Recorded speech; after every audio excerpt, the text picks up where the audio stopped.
Welcome to English Language Academy. The Boy Who Dreamed Big and Made It Happen. Chapter 1. The Little Dreamer. In a small, quiet village surrounded by hills and trees lived a boy named Ravi. He was only 8 years old, but he had dreams that were as big as the mountains near his home. While other children played with marbles or flew kites, Ravi spent his time imagining a life beyond the village. He would often sit by the river, watching its steady flow. One day, Ravi whispered to himself, "I will do something great. People will know my name." His parents, though loving, were simple folk. Ravi's father, a farmer, worked hard in the fields, and his mother wove baskets. They didn't understand why Ravi would talk about cities, machines, and inventions they had never seen. Ravi, his father often said, "Dreaming is good, but don't forget we live a simple life. Focus on the fields." But Ravi couldn't stop dreaming. At night, he would lie on the roof, staring at the stars. "If the stars can shine so brightly in the dark," he thought, "then I can find my light too." Chapter 2. The Spark of Curiosity. One day, a traveling storyteller came to the village. He was an old man with a bag full of strange items, a magnifying glass, a compass, and a small, glowing lantern. The storyteller gathered the children in the square and began telling tales of distant lands, flying machines, and inventions that changed the world.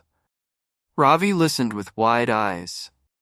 "Do people really make machines that can fly?" he asked the storyteller after the story ended.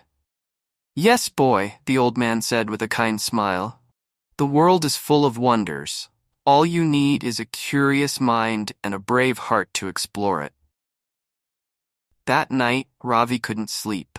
The old man's stories ignited a fire in his heart. He decided he would learn everything about machines, and one day, he would create something incredible. Chapter 3. The First Steps. But how could a boy from a small village learn about machines? The only books in the village were kept by the schoolmaster, Mr. Das.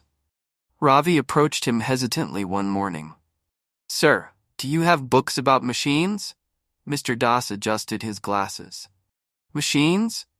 Let me see." He rummaged through his old wooden shelf and handed Ravi a dusty book titled The Wonders of Invention. Ravi read every word as if it were magic. The book talked about simple machines, levers, pulleys, and wheels, and how they worked.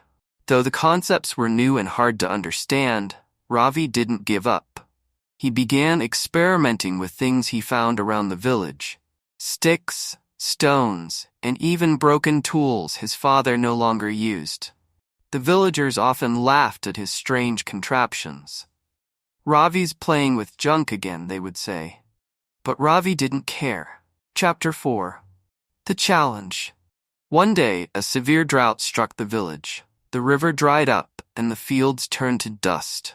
Ravi saw the worry in his father's eyes. Without water, the crops would fail, and the family would starve. Ravi spent hours thinking. "If the river won't come to us," he said, "maybe I can bring water from the nearby hill springs." Using what he had learned from the book, Ravi designed a simple pulley system to transport water. He worked day and night, testing and fixing his design. With the help of a few villagers, he built the system using bamboo and rope. When water finally flowed into the fields, the entire village cheered. For the first time, people stopped laughing at Ravi's junk. They started calling him the smart boy with big ideas. Chapter 5. A New Journey. News of Ravi's invention spread to nearby villages. One day, a government official visited and was impressed by the boy's creativity. "Ravi," he said, "you must study in the city. Your talent deserves to grow." The idea of leaving his family scared Ravi, but the thought of learning more excited him. His parents were hesitant but eventually agreed. "Follow your dreams," his mother said, her eyes wet with tears. Ravi packed his few belongings and left for the city. Chapter 6. The City of Dreams. The city was overwhelming. tall buildings, noisy streets, and people rushing everywhere. But Ravi focused on his goal. He joined a school that encouraged creativity and invention. At first, Ravi struggled. His classmates knew so much more, and the machines in the lab seemed like magic to him. But Ravi remembered the old storyteller's words, a curious mind and a brave heart.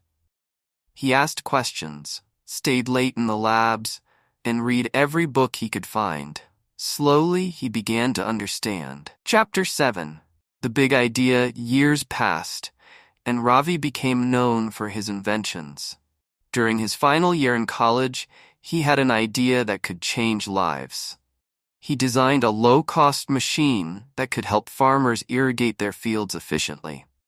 Ravi spent months building a prototype.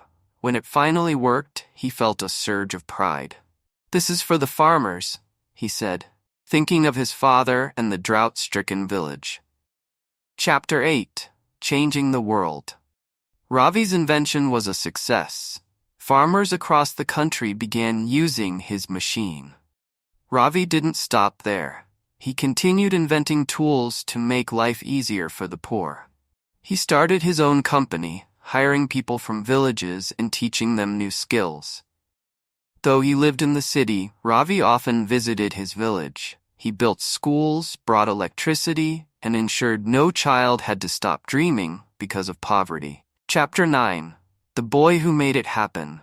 Years later, Ravi stood in front of a large crowd, receiving an award for his contributions. As he held the trophy, he thought of the boy who once sat by the river, dreaming of a brighter future. "Dreams are powerful," Ravi said in his speech. "But what makes them come true is hard work, learning, and never giving up." The crowd erupted in applause, but Ravi's mind was already on his next idea. Because in his heart, he was still the little boy who dreamed big. The end. Thanks for watching English Language Academy. Subscribe now.